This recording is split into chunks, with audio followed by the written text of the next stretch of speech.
Friends, आज आपण संकीर्ण प्रश्नसंग्रह 4B म्हणजे काल आपण 4A बघितला, आज 4B पाहणार आहोत. 4B मध्ये सगळं मी आज एक्सप्लेन करते आणि आज तुम्ही तो होमवर्क करायचा नंतर, त्यामुळे नीट लक्षपूर्वक ऐका. पहिलं एक्झाम्पल काय आहे?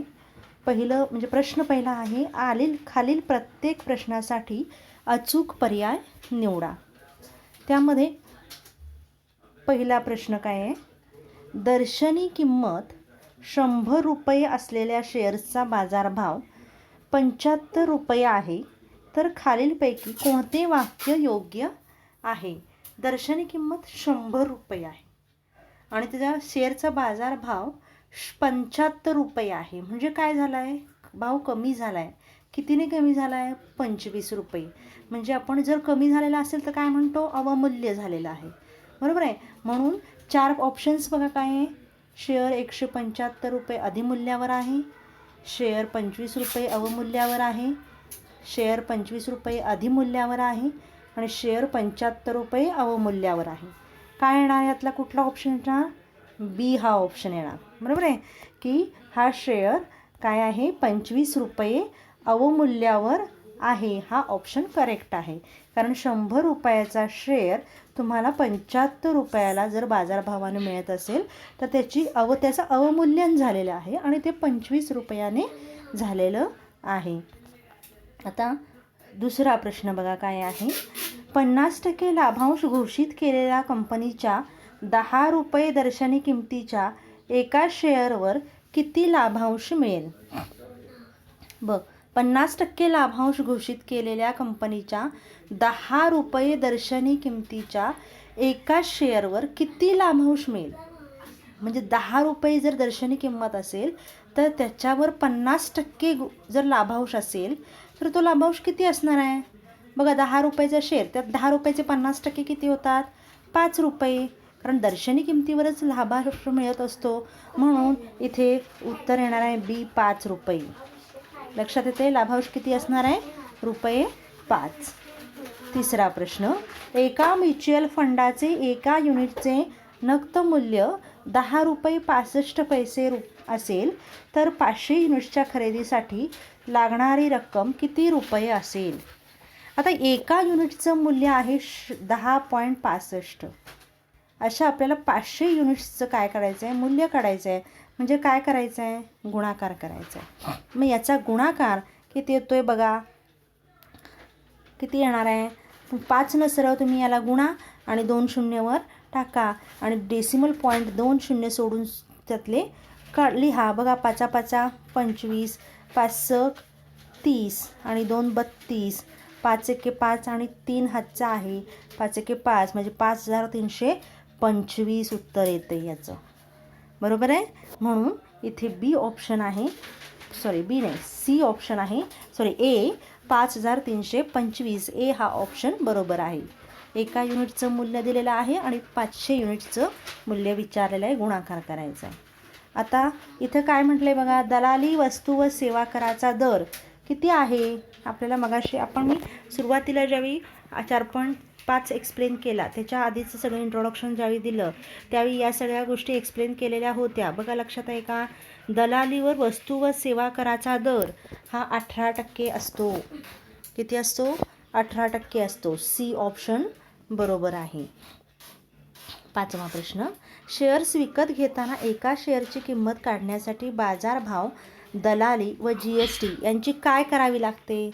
शेअर्स विकत घेताना बाजारभाव, बरोबर आहे, दलाली आणि त्या दलालीवर GST असते. म्हणजे या सगळ्याची आपण काय करतो? बेरीज करतो. बरोबर आहे.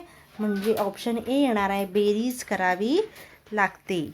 दुसरा प्रश्न, 100 रुपये दर्शनी किमतीचा शेअर 30 रुपये अधिमूल्यावर खरेदी केला. अधिमूल्यावर म्हणजे काय? भाव वाढलेला आहे.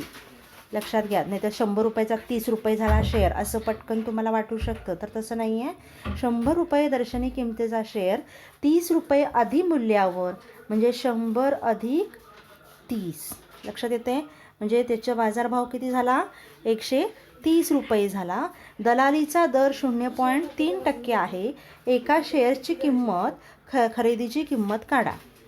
बघा, दर्शनी किंमत किती आहे? 100 रुपये.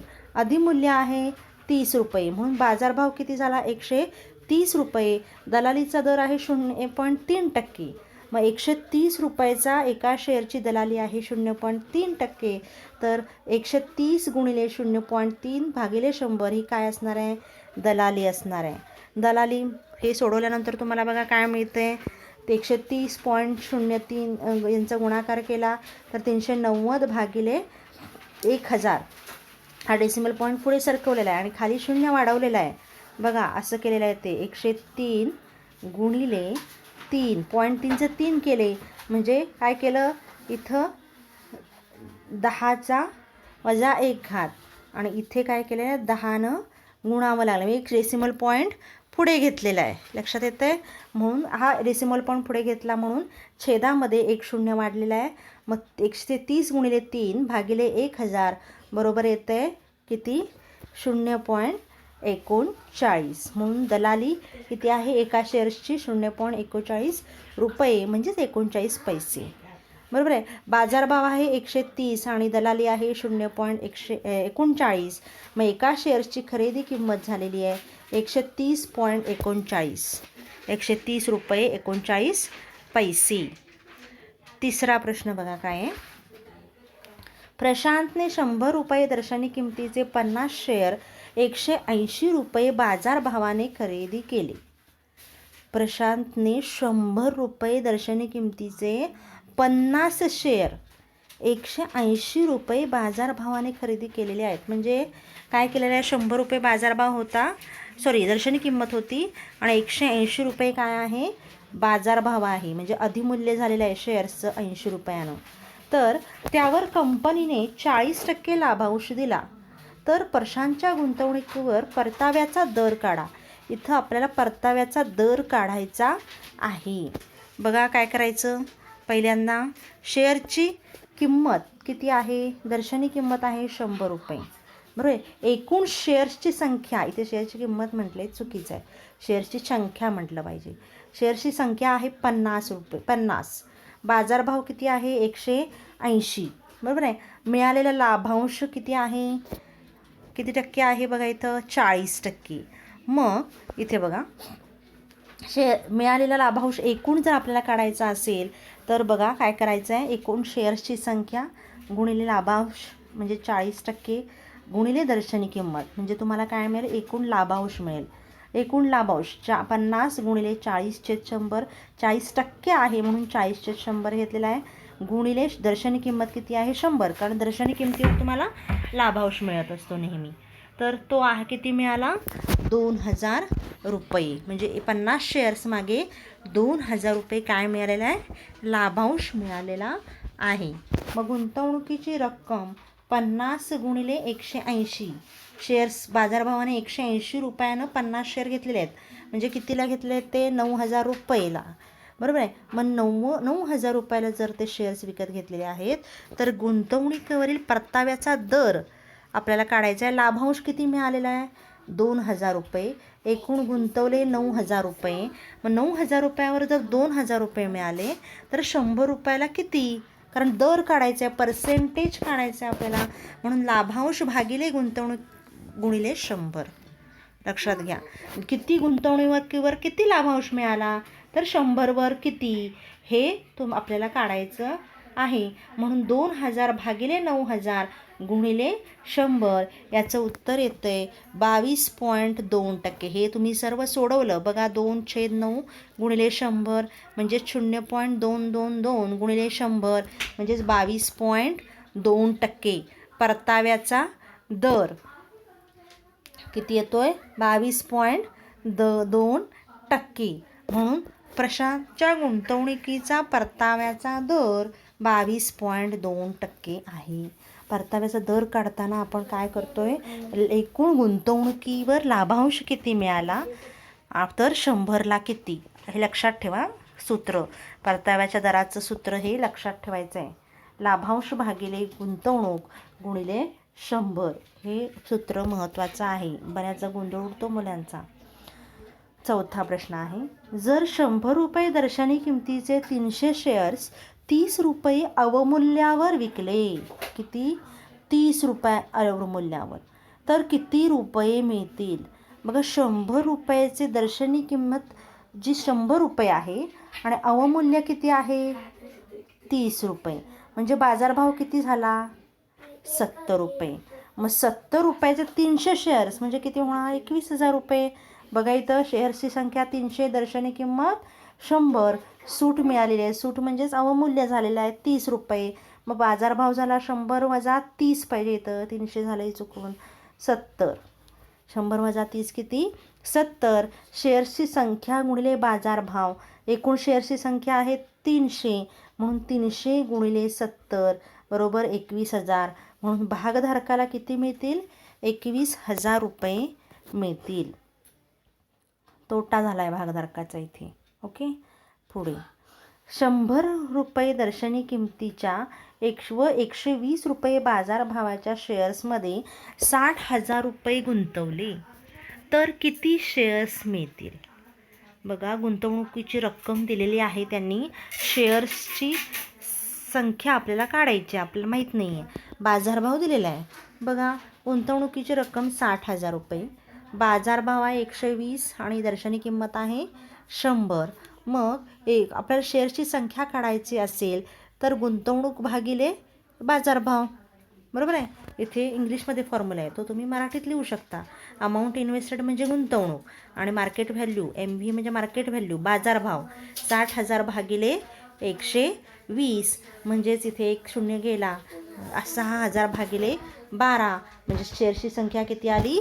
500. म्हणजे गुंतवणूकदाराकडे 500 शेअर्स गुंतवणूक जो कोण शेअर्स विकत घेणार आहे त्याला 500 शेअर्स मिळतील किंवा त्या गुंतवणूकदाराकडे 500 शेअर्स असतील. ओके. पुढे श्रीमती मीता अग्रवाल यांनी 100 रुपये बाजारभावाने 10,200 रुपयांचे शेअर्स खरेदी केले. 100 रुपये बाजारभावाने किती शेअर्स खरेदी केलेले आहेत? 10,200 शेअर्स खरेदी केलेले आहेत. त्यापैकी 60 शेअर्स 125 रुपये बाजारभावाने विकले व उरलेले शेअर्स 90 रुपये बाजारभावाने विकले. बरोबर आहे. त्यातले 60 शेअर्स काय केलेले आहेत? अधिमूल्याने विकलेले आहेत आणि उरलेले शेअर्स त्यांनी 90 रुपयानं विकलेले आहेत. म्हणजे अवमूल्यन झालेलं आहे इथं. कारण दर्शनी किंमत काय आहे? त्यांनी घेताना बाजारभाव किती घेतलेला आहे? 100 रुपये. हां. तर प्रत्येक वेळी दलाली 0.1% दराने दिलेली आहे. इथे दलाली किती दिली आहे? 0.1%. तर या व्यवहारात त्यांना फायदा झाला की तोटा आणि किती रुपये झाला तो ते आपण आता पाहणार आहोत. बघा या उदाहरणात GSTचा दर दिलेला नाही म्हणून आपण तो गृहीत धरणार नाही आहे. ओके. जर GSTचा दर दिला असता तर तो आपण विचार केला असता. तर शेअर्सची खरेदी पहिल्यांदा काढूया. शेअर्सचा बाजारभाव आहे 100 रुपये. दलालीचा दर खरेदी करताना पण आपल्याला दलाली द्यावी लागते. तो आहे 0.1%. बरोबर आहे. मग प्रति शेअर्स दलाली 0.1 भागिले 100 गुणिले 100 कारण शेअर्सची खरेदी शेअर्सचा बाजारभाव 100 रुपये आहे. मग एका शेअर्सची दलाली किती झालेली आहे? 0.1 कारण 100 कॅन्सल. बरोबर आहे. मग 0.1 म्हणजे 10 पैसे ही काय आहे? एका शेअरची दलाली आहे. मग एका शेअर्सची विक्री किंमत किती असणार आहे? 100 प्लस 0.1 म्हणजे 100.1. बरोबर आहे. एका शेअर्सची विक्री किंमत झाली 100.1. आता गुंतवणुकीची रक्कम 10,200 रुपये त्यांनी गुंतवलेले आहेत. तर 10,200 भागिले 100.1 किती होतात बघा? 101.898. म्हणजेच अंदाजे आता शेअर्सची संख्या पॉईंटमध्ये चालणार नाही आपल्याला म्हणून आपण काय करतोय त्याचा राऊंड फिगर करतोय. 102 अंदाजे 102 शेअर्स काय झालेले आहेत? त्यांनी घेतलेले आहेत. शेअर्सची विक्री 60 शेअर्सची विक्री आपल्याला काढायची आहे. बाजारभावानं त्यांनी 60 शेअर विकलेले आहेत 125 रुपयाला. मग 125 रुपयामध्ये प्रत्येक शेअरची परत एकदा आपल्याला दलाली काढली पाहिजे. दलाली बघा शेअर्सची विक्री बरोबर इथे दलाली म्हणायला पाहिजे. विक्री नाही दलाली. पहिले एका शेअर्सची दलाली 125 गुणिले 0.1 बरोबर आहे. 125 गुणिले 0.1 भागिले 100 बरोबर 125 भागिले 1000 तर 0.125. एका शेअर्सची दलाली किती द्यावी दिलेली आहे? 0.125 म्हणजे 12 पैसे. काय दिलेली? 12.5 पैसे त्यांना दलाली एका शेअरमागे दिलेली. तर प्रति शेअर्स दलाली आपल्याला किती द्यावी लागते? म्हणजे प्रति शेअर दलाली नाही, प्रति शेअर किंमत, विक्री किंमत किती झाली बघा? 125 वजा 0.125 म्हणजे 124.875 बरोबर आहे. ही एका शेअरची विक्री किंमत झाली. तर 60 शेअर्सची विक्री किंमत आपल्याला काढायची आहे. 60 शेअर्सची विक्री किंमत किती येणार आहे बघा?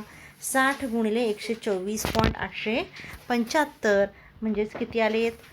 7,492 रुपये 50 पैसे. ही 60 शेअर्सची विक्री किंमत. त्यांना 60 शेअर्स विकल्यावर 7,492 रुपये 50 पैसे मिळालेले आहेत. बरोबर आहे. आता इथे 102 शेअर्स होते बरोबर आहे. त्यातले 60 शेअर्स विकले गेलेले आहेत. उरले किती? 42 शेअर्स हे 90 रुपये बाजारभावाने विकले गेलेले आहेत. आपल्याला उदाहरणात ते दिलेलं आहे बरोबर आहे. 42 शेअर्सची विक्री, बाजारभाव रुपये 90. मग 90 रुपये एका शेअर्सची पुन्हा एकदा आपल्याला दलाली काढली पाहिजे. 90 गुणिले 0.1 भागिले 100 म्हणजेच काय? 90 भागिले 1000 म्हणजे 0.09 रुपये ही काय आहे? एका शेअर्सची दलाली आहे. तर एका शेअर्सची दलाली 0.9 रुपये आली. आता प्रति शेअर्सची विक्री किंमत पुन्हा यातून आपल्याला वजा करायला पाहिजे, कारण विकताना तेवढं जी दलाली आहे ती दलालाला द्यावी लागणार आहे, म्हणजे उरलेले पैसे आपल्याला मिळणार आहेत. म्हणून 90 वजा 0.09 म्हणजे 89.91 रुपये प्रति शेअरची किंमत मिळालेली आहे. ओके. तर 42 शेअरची किंमत आपल्याला काढायला येईल. 42 गुणिले 89.91 म्हणजेच किती झाले? 3,776.22. मग श्रीमती मीता अग्रवाल यांचे उत्पन्न 3,776.22 प्लस किती येणार आहे? 7,492.5 हे एकूण उत्पन्न झालेले आहे 11,268.72. एकूण उत्पन्न म्हणजे त्यांचं उत्पन्न एकूण जे झालेलं आहे, प्राप्तिकर नाही, उत्पन्न किती झालेलं आहे? 7,492 प्लस 0.5 प्लस 3,776.22 आणि हे एकूण आलेलं आहे 11,278 रुपये.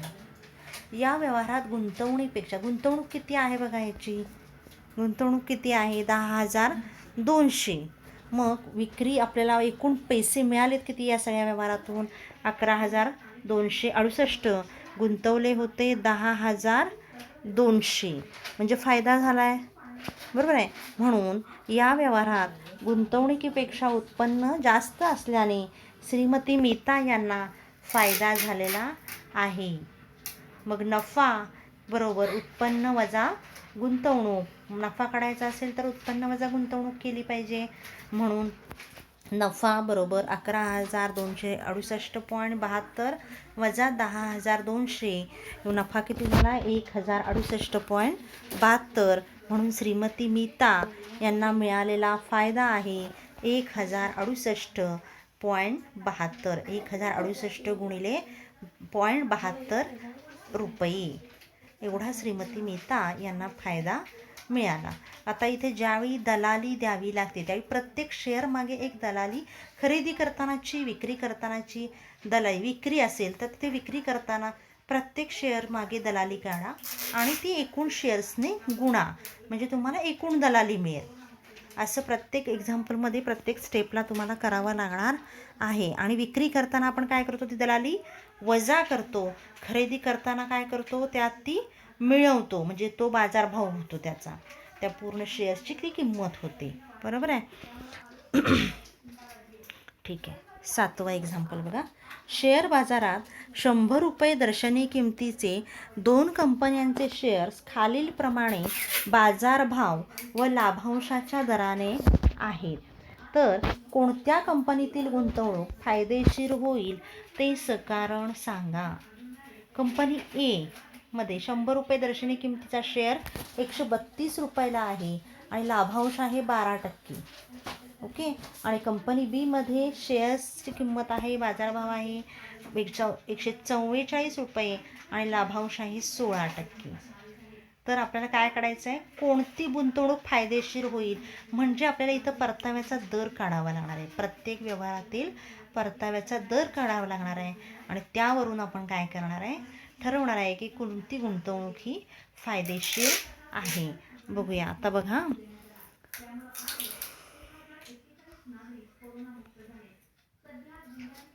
कंपनी ए बाजारभाव किती आहे, 132 रुपये. लाभांश आहे 12%. दर्शनी किंमत आहे 100 रुपये.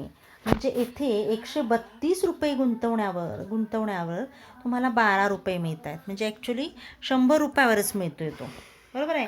लाभांश म्हणजे 132 रुपये गुंतवण्यावर तुम्हाला किती मिळत आहेत, 12 रुपये मिळत आहेत.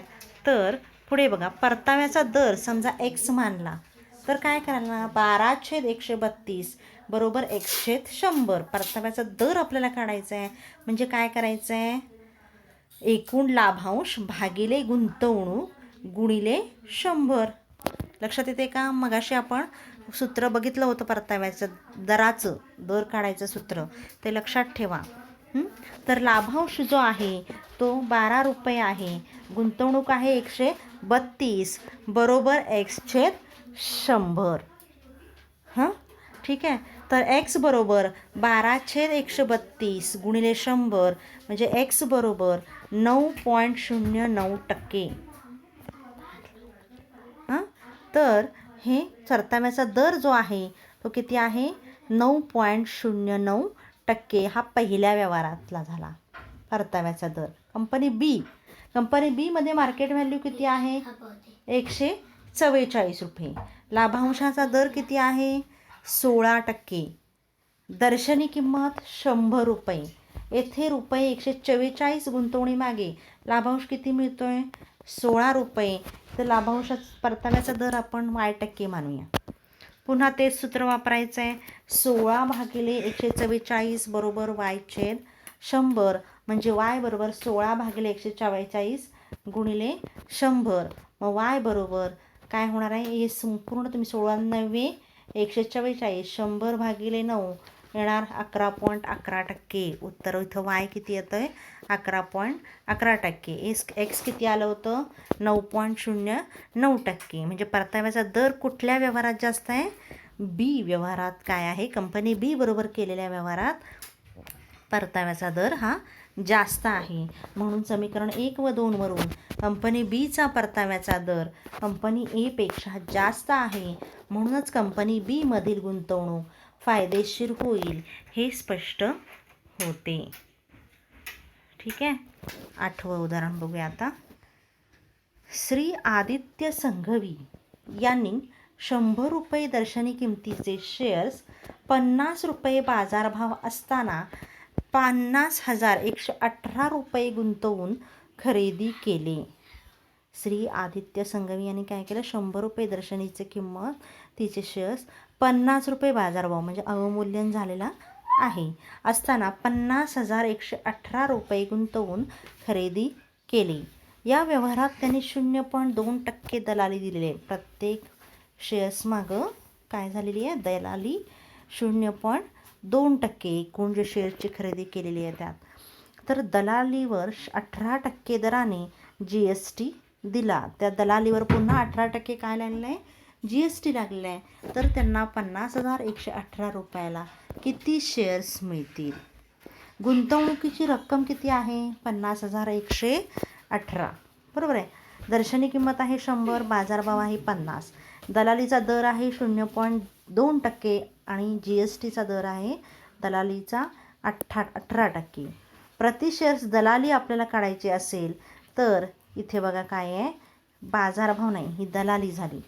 प्रति शेअर्स दलाली म्हणजे 0.2/100 गुणिले 50. एका शेअरची किंमत आहे 50 रुपये. मग 50 रुपयाचे 0.2% किती होतात? 0.1 रुपया. हे प्रत्येक शेअरची दलाली झाली. यावरून 50 शेअर्सची दलाली आपण काढायची आहे, किंवा त्याआधी याच्यावर 18% GST किती होते ते बघूया.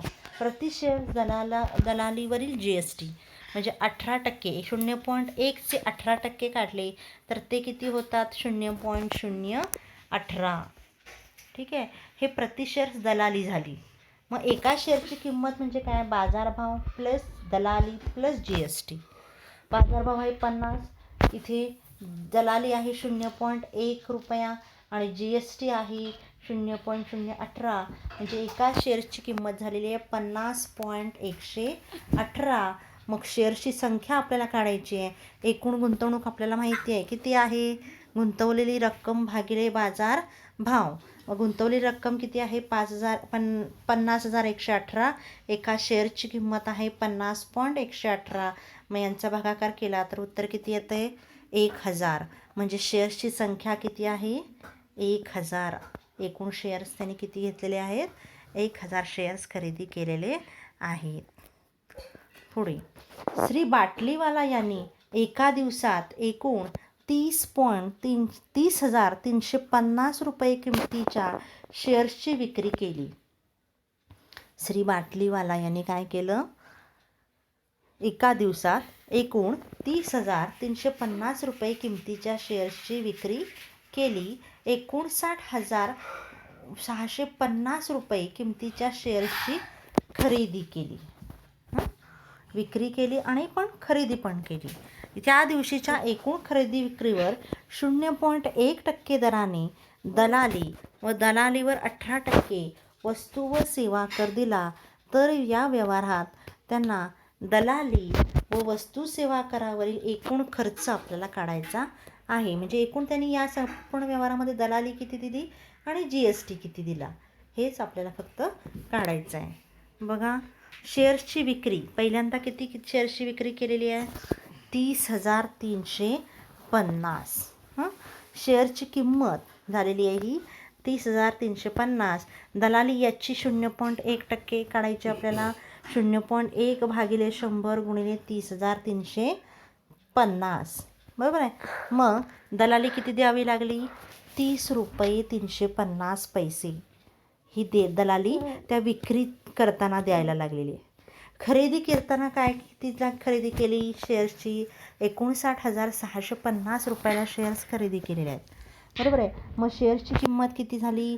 येथे खरेदीची 59,650. याचे पुन्हा आपल्याला 0.1% काढायला लागलेले आहेत. 0.1% 59,650चे किती होतात? 59 रुपये 65 पैसे. म्हणजे एकूण दलाली किती द्यावी लागलेली आहे? 30,350 प्लस 59 रुपये 65 पैसे. म्हणजे एकूण दलाली बरोबर 30.35 अधिक 59.65 म्हणजे किती होती येते? 100 रुपये एकूण दलाली. आता या दलालीवर 18% GST लागलेला आहे. मग GSTचा दर आहे 18%. मग दलालीवर GST 100 गुणिले 18/100 म्हणजे 18 रुपये दलाली झाली. मग दलाली आणि कर यावरील एकूण खर्च 100 अधिक 18 म्हणजे एकूण दलाली आणि GST मिळून किती झाले? 118 रुपये त्यांना खर्च आलेला आहे या संपूर्ण व्यवहारामध्ये. दलाली व कर यावरील एकूण खर्च हा 118 रुपये आहे. लक्षात येतं आहे? इथे आपल्याला शेअर्सची संख्या काढायची नव्हती, शेअर्सची किंमत काढायची नव्हती. फक्त दलाली आणि वस्तू व सेवा कर याचीच किंमत आपल्याला फक्त म्हणजे एकूण खर्च त्यांना किती झाला GSTचा आणि दलालीचा एवढंच काढायचं होतं. 10वं उदाहरण बघा काय आहे. श्रीमती अरुणा ठक्कर यांनी एका कंपनीचे 100 रुपये दर्शनी किमतीचे 100 शेअर्स 1200 रुपये बाजारभावाने विकत घेतले. 100 रुपये दर्शनी किंमत आहे. 100 शेअर्स 1200 रुपये बाजार म्हणजे एका शेअरची किंमत 1200 रुपये झालेली होती. म्हणजे अधिमूल्य किती वाढले बघा. लक्षात येते का? 1,200 वजा 100 किती? 1100 रुपयानं अधिमूल्य झालेलं आहे. प्रति शेअर 0.3% दलाली आणि दलालीवर 18% GST दिला. तर शेअर्ससाठी एकूण गुंतवणूक किती रुपये केली, गुंतवणुकीवर दलाली किती दिली, दलालीवर GST किती दिला आणि 100 शेअर्ससाठी एकूण किती रुपये खर्च झाले हे आपल्याला काढायचे आहे. त्यांनी 100 शेअर्स घेतलेले आहेत म्हटल्यावर बघा, पहिल्यांदा आपण काय करूया, शेअर्सची खरेदीसोबत संबंधी बघूया. एकूण शेअर्स आहेत 100 रुपये, दर्शनी किंमत आहे 100 रुपये, बाजारभाव आहे 1200 रुपये. मग 100 शेअर्सची निव्वळ रक्कम किती झालेली आहे, शेअर्सची संख्या गुणिले बाजारभाव. शेअर्सची संख्या आहे 100 आणि बाजारभाव आहे 1200 रुपये, म्हणजे किती झाले, 1,20,000 रुपये काय झालेले आहे, शेअर्सची किंमत झालेली आहे. निव्वळ शेअर्सची किंमत ही झालेली आहे. आता ह्याच्यावर दलाली द्यायची आहे आपल्याला. तर ती दलाली बघा काय किती आहे, दलालीचा दर 0.3%, बरोबर आहे. मग बाजारभाव 1200 रुपये, मग प्रति शेअर दलाली करायची असेल तर 1200 रुपयाचे 0.3% म्हणजे किती झाले, 360/100, 3 रुपये 60 पैसे हे काय झाले आहेत, प्रति शेअर दलाली. मग 100 शेअर्सची दलाली आपल्याला काढायला पाहिजे.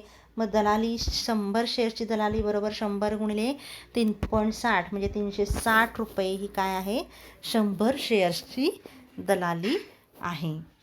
आता गुंतवणुकीवर दिलेली दलाली झाली 360 रुपये. आता या दलालीवर 18% GST आहे, म्हणजे पुन्हा एकदा 360चे 18% काढायचे आहेत. GST 18/100 गुणिले 360 बरोबर येतात 64 रुपये 80 पैसे, म्हणजे दलालीवर लागलेला GST किती आहे, 64 रुपये 80 पैसे. मग 100 शेअरची एकूण किंमत काढायची झाली तर बाजारभाव प्लस दलाली प्लस GST काढायला लागणार आहे. म्हणून इथे निव्वळ रक्कम किती आहे, 1,20,000. दलाली 100 शेअर्सची झाली 360 रुपये आणि GST 100 शेअर्सच्या दलालीवरचा GST झालेला आहे 64 रुपये 80 पैसे, म्हणजे एकूण 1,20,424.80 रुपये ही एकूण किंमत झालेली 100 शेअर्सची. म्हणून 100 शेअर्ससाठी दिलेली एकूण किंमत आहे 1,20,424 रुपये 80 पैसे. लक्षात येते. पुढचं 11वं उदाहरण बघूया. श्रीमती अनघा जोशी यांनी 100 रुपये दर्शनी किमतीचे 660 रुपये बाजारभावाचे 22 शेअर्स घेतले. किती, 660 रुपये हा बाजारभाव आहे. बाजारभाव 22, या बाजारभावानं त्यांनी 22 शेअर्स घेतले. तर त्यांनी एकूण किती रुपये गुंतवणूक केली, या शेअर्सवरती 20% लाभांश घेतल्यावर 650 रुपये बाजारभावाने ते विकले. प्रत्येक व्यवहारात 0.1% दलाली दिली, म्हणजे शेअर्स घेताना पण आणि ते विकताना पण. तर या व्यवहारात त्यांना किती टक्के नफा किंवा तोटा झाला तो काढा. उत्तर जवळच्या पूर्णांकात लिहा. शेअर्सची संख्या किती आहे, 22. दर्शनी किंमत 100, बाजारभाव आहे 660 रुपये, लाभांशाचा दर आहे 20%. मग शेअर्सची खरेदी करताना दलाली किती दिलेली आहे, 0.1%. एका शेअरची आपल्याला दलाली काढायची आहे, म्हणजे एका शेअरची दलाली म्हणजे बाजारभाव प्लस दलाली. दलाली 660चे 0.1% किती होतात, 0.66, बरोबर आहे. मग 660 अधिक 0.66 बरोबर 660.66, म्हणजे एका शेअर्सची खरेदी किंमत झालेली आहे 660.66. आता 22 शेअर्सची किंमत आपल्याला जर काढायची असेल तर याला 22नं गुणायला लागेल. ते येते 14,534 रुपये 52 पैसे. हे 22 शेअर्सची किंमत झाली, बरोबर आहे. पुढे लाभांश हा 20 रुपये मिळालेला आहे प्रति शेअर. 20 रुपये मिळालेला आहे. मग 20 गुणिले 22 किती मिळणार, 440 रुपये. 22 शेअरचा लाभांश मिळाला 440 रुपये. मग प्रति शेअरची विक्री किंमत बरोबर दर्शनी किंमत वजा दलाली. आता ही 650 रुपये ही दर्शनी किंमत. विक्री करताना आपण 650 रुपये काय करणार आहे, दर्शनी किंमत घेणार आहे, बरोबर आहे. कारण त्यांनी घेताना ते 650ला घेतलेले आहेत. ओके, तर 650 आणि दलाली पुन्हा 650ची किती येणार, 0.66 65 म्हणजेच हे वजा करायला लागणार, कारण विक्री करताना आपल्याला तेवढे पैसे दलाला द्यावे लागणार आहेत, ते आपल्याला मिळणार नाही आहेत, म्हणून ते वजा करतो आहे. मग 649.35 ही काय आहे, प्रति शेअरची विक्री करतानाची किंमत झालेली आहे. अशी 22 शेअरची किंमत काढली तर ती 14,285.70 रुपये होती आहे. मग प्राप्त रक्कम बघा, 14,285 रुपये हे शेअर्स विकल्यानंतरची किंमत आणि लाभांश 440 रुपये म्हणजे 14,725.70 रुपये काय आहे, प्राप्त रक्कम आहे. एकूण सगळ्या व्यवहारानंतर मिळालेली रक्कम आहे. मग गुंतवणूक किती केलेली होती बघा, किती केली गुंतवणूक, इथे गुंतवणुकीची रक्कम आहे 14,534 आणि मिळालीत किती एकूण 14,725, म्हणजे गुंतवणुकीपेक्षा उत्पन्न जास्त आहे, म्हणजे नफा झालेला आहे. मग एकूण उत्पन्न वजा गुंतवणूक, मग एकूण उत्पन्न आहे 14,725.70 वजा 14,534.52, मग नफा झालेला आहे 191.18 रुपये. बरोबर आहे. आता शेकडा नफा काढायचा असेल तर कितीवर 191 रुपये मिळाले, किती गुंतवणुकीवर, या गुंतवणुकीवर. बरोबर आहे. मग 191.018 भागिले 14,534.52 गुणिले 100, कारण शेकडा काढायचा आहे आपल्याला, पर्सेंटेज काढायचं आहे म्हणून गुणिले 100 केलं आहे, तर ते उत्तर येते 1.315%, म्हणजेच 1.32%, म्हणजेच अंदाजे त्यांना किती नफा झालेला आहे, 1% नफा झालेला आहे. समजत आहेत उदाहरणं. ही उदाहरणं एकदा एक्सप्लेन करून लक्षात येणार नाही. तुम्ही आता ही एक्सप्लेन केलेली उदाहरणं परत एकदा सोडवायची आहेत स्वतः, कुठेही न पाहता. व्हिडिओचा आधार घेतला तरी चालेल, पण न बघता सोडवायचा प्रयत्न करायचा आहे, तुम्हाला ती नक्की जमतील. ओके. आणि तुम्ही स्वतःहून ज्यावेळी न बघता सोडवाल तेव्हाच तुम्हाला आत्मविश्वास येणार आहे उदाहरणही सोडवायचा, कारण हे कॅल्क्युलेशन्स जे आहेत ते तुम्हाला करायचे आहेत. मी ते कॅल्क्युलेशन्स सगळे इथं दाखवू शकलेले नाही आहे, तेवढा खूप मोठा व्हिडिओ होईल तो, म्हणून कॅल्क्युलेशन डायरेक्ट एवढं उत्तर येतं आहे असं सांगितलं आहे, पण तुम्हाला कॅल्क्युलेशन येणं अपेक्षित आहे. गुणाकार भागाकार ह्या प्रायमरी गोष्टी तुम्हाला येत आहेत असं समजून हा एक्सप्लेन केलेला आहे. तर 4B हा जो पूर्ण संकीर्ण प्रश्नसंग्रह आहे तो आज सोडवायचा आहे. ओके. काय अडचण आली तर मला पर्सनल मेसेज करा, मी तो सॉल्व करेन तुमचा प्रॉब्लेम. ओके. धन्यवाद.